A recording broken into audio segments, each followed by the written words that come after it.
Good morning, lovelies. How's everybody doing?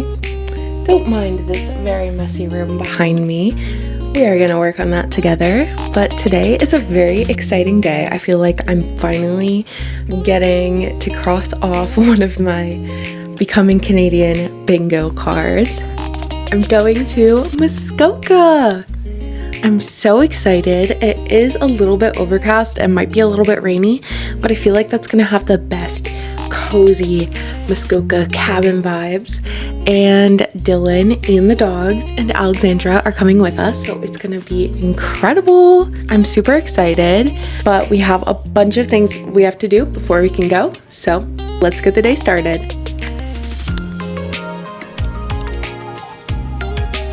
Any other neurospicy girls that feel like they need body doubling to effectively clean?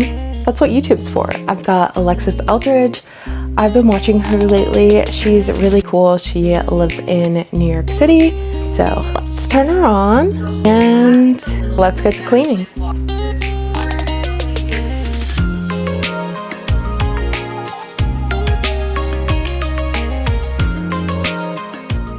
Whew. So let's just sit down for a little chat. There's so much that's been happening. I've got to catch you guys up. So we are looking to move soon this summer. We found this place and it's been excellent. Like, it's a great landing spot and I really like this building. We might even stay in the building, just depends how everything all works out. But because we both work from home, we have 2 dogs, I feel like we've just outgrown the space a little bit. And while I'm glad we had a 1-bedroom so we could like accumulate all the things that you need for an apartment when you first move to a new country, I think it's time for a little upgrade on the space. Also, this unit is north facing, which I didn't realize how important it is to have some more light, like either a south or west facing kind of unit. But never having lived in a high-rise before, I didn't realize how important that really is. So we'll be looking for some options with light and everything, and I have reached out to a realtor who will be taking us around and letting us film, so I'm so excited to bring you guys along on that journey. It's gonna be so fun. So that's kind of what's going on. I am like insane. I'm acting like a realtor myself because I have the Virgo too much gene. I want to find a place that we can feel settled in and live in for the next couple, like 2 to 5 years. So I really want to make sure that it's a place that feels right, that feels like we have space to grow into, that we're not going to feel cramped and want to move again next year. Because moving to a new country and then moving again once you're in the new country has just been a lot. So I'm ready to find a spot that we can feel really settled and everything in. And when we were first moving here, it was kind of a weird situation. In our hometown, you have to reserve an apartment at least a year ahead. And we didn't want to give up our lease in the States not knowing where we would like land here, so we ended up looking into like new buildings that we could, you know, see ahead of time, reserve ahead of time, and that it would be likely that they had space. So we never really got into like the craziness of the rental market, but truly it's like a full-time job. I knew New York City was crazy. Toronto is pretty crazy, and like the units will come up with little to no notice. It'll be like, oh, this unit is available now. But it's like, are people not planning a little bit ahead? Like, it's like a 2-week turnaround. Like, do you not know where you're gonna move until 2 weeks beforehand? I don't know. That seems stressful to me. But yeah, that's why I am really keeping my eyes peeled. If you guys have any advice for moving in Toronto, please let me know. Super excited to bring you guys along on the journey for that. So we're just kind of putting feelers out right now. That's what's going on with that. And what else is happening? I've been really trying to get into UGC. If you guys don't know what UGC is user-generated content. Applying for a lot of agencies with that. User-generated content is, you know, pictures, videos, anything that you see on social media that was made by a person in your home without like a huge set and everything, and a lot of brands and companies will pay you to do that. So I've been kind of going on my UGC journey, applying for all different agencies so I can get more opportunities and everything. Right now, really trying to make the switch from doing a lot of gifted collabs to paid collabs. Ideally, I would not take any gifted collabs, but I'm still working on it. There are some brands that I really appreciate and want to support, but yeah, it gets tough because I hate saying no. I hate like letting anyone down. And I'm still building out my portfolio, so you know, it's all good. It's all good. But yeah, and then the other part about moving is like having a dedicated filming space. Like you guys see a lot of YouTubers, they'll have like a spot, especially for shorts actually. Like it would be really nice if I could have a setup where like I can keep my camera, my tripods, those kind of things kind of ready to go. So it just makes it easier and more fun to do content. Hello, boys. Hi. The babies have come to say hello. If you guys don't know, this is Basil and Miso. Hello, hello, hello. Hello, sillies. This is gonna be our first like family vacay as a group of 4, and Alexandra, of course. Alexandra is my girl. Alexandra is my friend from high school. We actually went to boarding school together. She's from Wyoming, but she moved to Toronto. And so we've just been hanging out, rekindling our friendship, and it's been so nice, honestly. And she's been on the YouTube channel a lot. So if you want to see more of her, she'll be around. All right, everybody, this is the first adventure I'm taking my level 8 suitcase on, and I'm so excited about it. If you guys don't know, Level 8 is the most incredible luggage brand. Truly, you can tell the attention to detail that they put in these things, and they are sponsoring this video. They have skinny handles, and as you can see, this suitcase is really great. It even has a compartment that is rubber lined to keep your things that are wet. Chef's kiss. I was truly in need of an upgrade on my luggage. I had the same old suitcase that I got so cheap years and years ago that has gone with me on so many adventures in so many countries, and she was a little beat up, and this one, let me tell you, it's like the Porsche of suitcases. It's got incredible elastic clips. It's got an amazing lock here, which you can do with the code or a key. And I feel like every time I go on a trip, it ends up with me and a million bags that I'm carrying separately to the car. And I just want to have a one and done chic, good solution. So that's what we're gonna do today with Level 8. So of course, I'm gonna pack Dylan's stuff and the smaller one. He doesn't need as many outfits, so let's do that.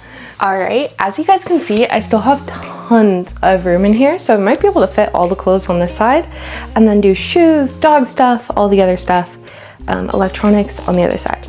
All right, as you can see, I've got this thing absolutely stuffed, but I don't think it's gonna be a problem. It can honestly fit so much, and this is the skinny side of everything. All right, that zipped up beautifully. Now on to the other stuff. All right, I'm putting a huge king-size quilt in the suitcase, and there's still tons of room. All right, Basil came in to join me. Do you want to get packed up too? He doesn't know.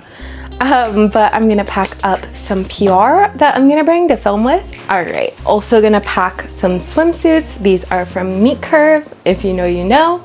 There's a hot tub. There is a lake. I'm so excited. There's a chance of snow also. Yeah. But oh, I'll get in the hot tub in the snow. Is it May? Yes. Is it redonkulous? Also yes. We just do our best and move to Canada. Hi, you're coming, but you don't have to get zipped up in there. Yeah. Man's is parked. Are you parked? You think you're not coming? You're coming, baby. We're going on a great big adventure together. It's all time. Perfect.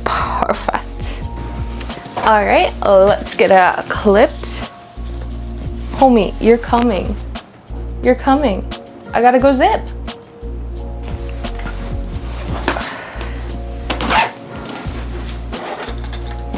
And look at this beautiful handle. Hell yeah. Oh, you guys, the way this thing glides.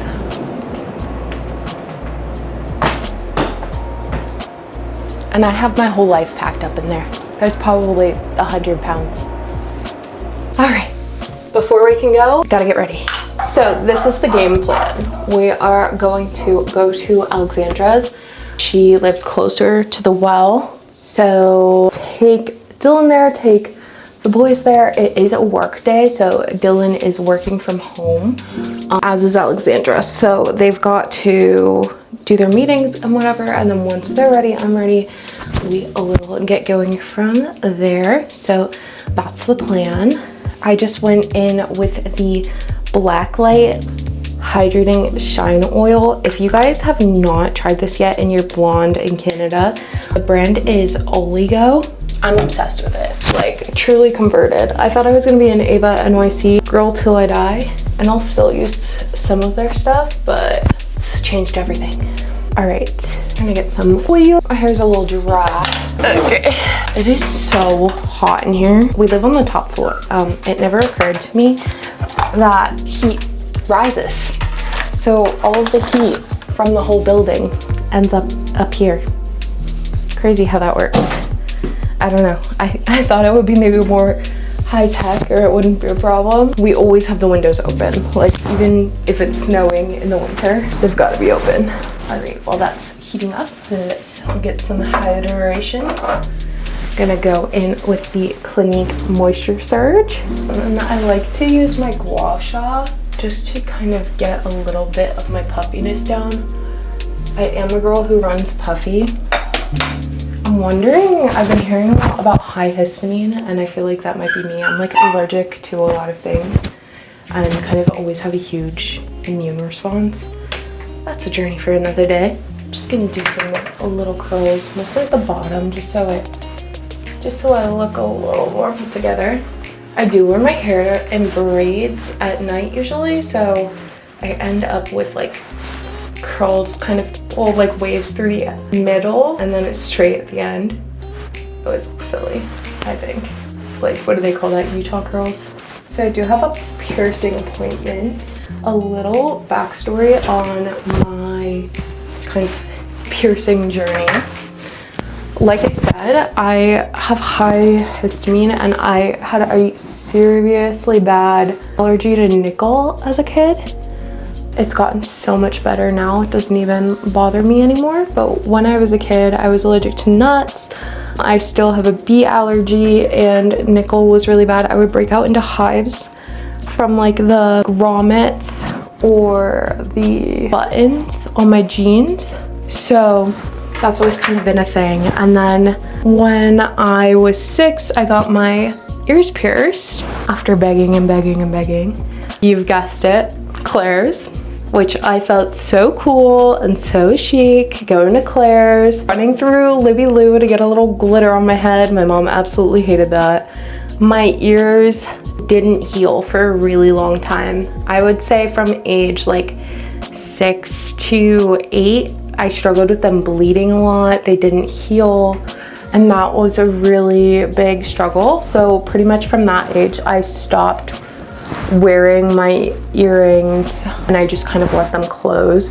Once in a while for the event, I would just shove an earring through. So, you know, girls gotta do what a girl's gotta do. But yeah, they never really were right or like healed until I found out that hoops, or like ones that fully enclose, they move a lot less and they caused a lot less irritation for me. So I've been wearing those and I just wear them all the time. And pretty much like throughout my 20s, I've been able to do that, and that's been good. I've always wanted to have like a really cool like earscape. I don't know if you've seen, a lot of Pinterest girlies have them, but I was always nervous because of my ears. And then when I was 18, I was a little boarding school rebel. we used to be able to have a certain number of cuts for lunch where you could like not go to lunch if you had to study or whatever. And I took a lunch cut and I went and got my belly button pierced. So there was that. Let me tell you, getting your belly button pierced is not for the weak. Not because it hurts a lot. It doesn't really hurt that much when you do it, just kind of is like a second, it's like, it's over. But getting your belly button pierced is a lot because you're not really supposed to swim with it for 6 months. And that's a lot for me. I am a huge water lover. I love to swim, always in the pool, one of my favorite things to do. And also at the time, high-rise jeans were so in vogue. It was like the only kind of pants that you could get. And that would sit for me right on my belly button line and irritate my belly button. So I gave her 3 years till I was 21 when I took her out, and she never healed really. Having it in, it never really healed. But also I was, you know, not probably taking the best care of it. I think also like if you're a little chubby, it puts more pressure on it and everything. So just all pieces of the puzzle. So yeah, after that, I didn't really, honestly, it should have occurred to me, it's occurring to me now, if I had a round situation like I have for my ears, that might have been better to get it to heal. So it wouldn't be like pulling up and pulling down as much. But maybe that's just my prefrontal cortex is finally developed. So I thought about getting my belly button redone. You know, I've lost 50 pounds in the last few years, and it's been a lot of work. I'm feeling a little more confident with my body and everything, and I have kind of the time and energy to actually take care of it and everything. Given that it is going to be the warm 6 months in Toronto coming up, I don't want to give up the pool, the hot tub, when we go to Muskoka, September. So I think I'm gonna do something else, probably another ear piercing, or we'll see what they suggest. All right, we're ready to go. It's time to load up the car with these crazy boys. Miso, Mimi, hi.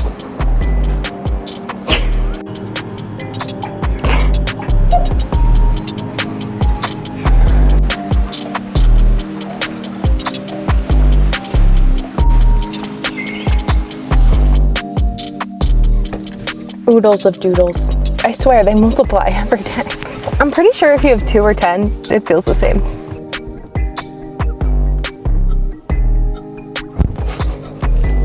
How you doing? Full of pop. Full of pop.